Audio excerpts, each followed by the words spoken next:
MP হিসাবে যে দায়িত্ব আমার নেয়ার কথা, আপনারা আমার লোককে চাকরি দিয়ে আমাকে আপনারা দায় মুক্ত করছেন। এই জন্য সবসময় এমপি হিসাবে আমি আপনাদের কাছে কৃতজ্ঞ থাকবো। অনেকেই এমপি হয়, কিন্তু সব এমপির কপালে যমুনা জুটে না। আমি এমন ভাগ্যবান এমপি যে আমার কপালে যমুনা জুটছে।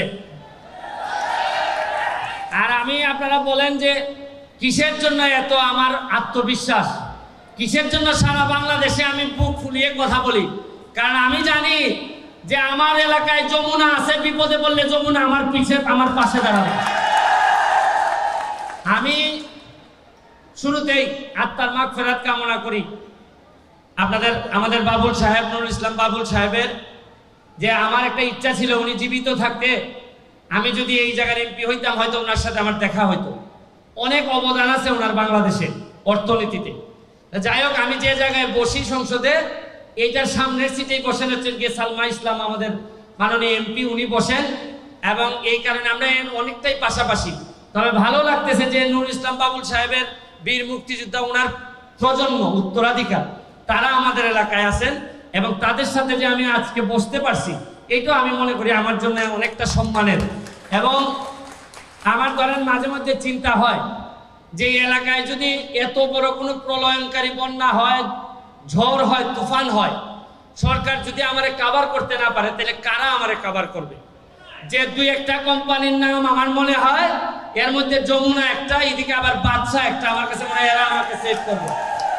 আপনি জানেন যে বাদশা কোম্পানির কাছে গিয়ে আমি বলছিলাম যে আমার কিছু চারা দেন, উনি আমার 20,000 আমের চারা দিছে। বিশ্বাস করেন, এই আপনাদের জন্য আজকে আসার সময় আমি তো অতিথি হিসাবে আসছি, কি আনবো, মিষ্টি তো আনতে পারি না, এই জন্য 1000 আমের চারা নিয়ে এসেছি আপনাদের জন্য।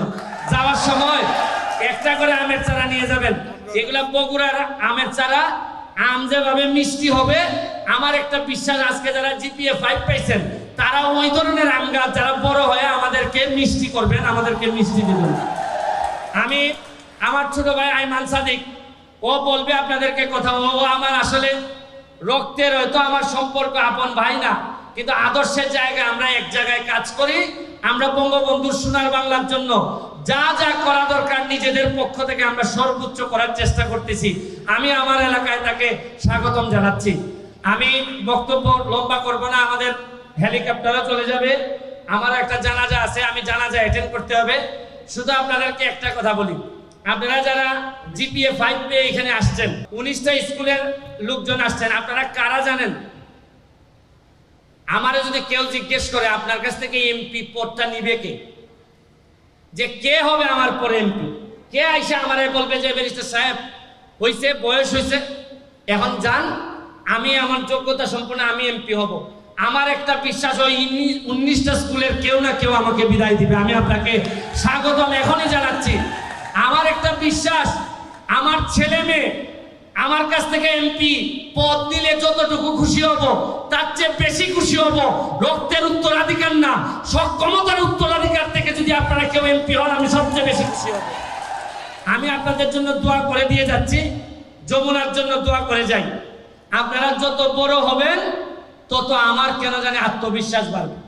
আমি কখনো এমন কোনো এমপি না যে আইসা বলবো যে ভাই আমারও একটু ভাগ দেন, এই টাইপের এমপি আমি না। আপনাদের জন্য যা যা লাগে এক এমপি হিসাবে বেতন ছাড়া মনে করবেন যমুনার কর্মচারী হিসাবে যমুনাকে আমি প্রোটেক্ট করবো, এটা আপনারা নিশ্চিত থাকবেন। এবং কেন করব, আমার স্বার্থ কি? কারণ যমুনা যদি ভালো থাকে, যমুনা যদি বেঁচে থাকে, তাইলে তো আমার যে দায়িত্ব 100টা ছেলে মেরে পাঠায় বলতে পারবো ম্যাডাম, বা বলতে পারবো শামীম ভাই এদেরকে একটু চাকরি দেন। চাকরি তো আপনি দিচ্ছেনই, আমি তো আপনাদের কাছে ঋণগ্রস্ত এমপি হিসাবে যে দায়িত্ব আমার নেয়ার কথা, আপনারা আমার লোককে চাকরি দিয়ে আমাকে আপনারা দায় মুক্ত করছেন। এই জন্য সবসময় এমপি হিসাবে আমি আপনাদের কাছে কৃতজ্ঞ থাকবো।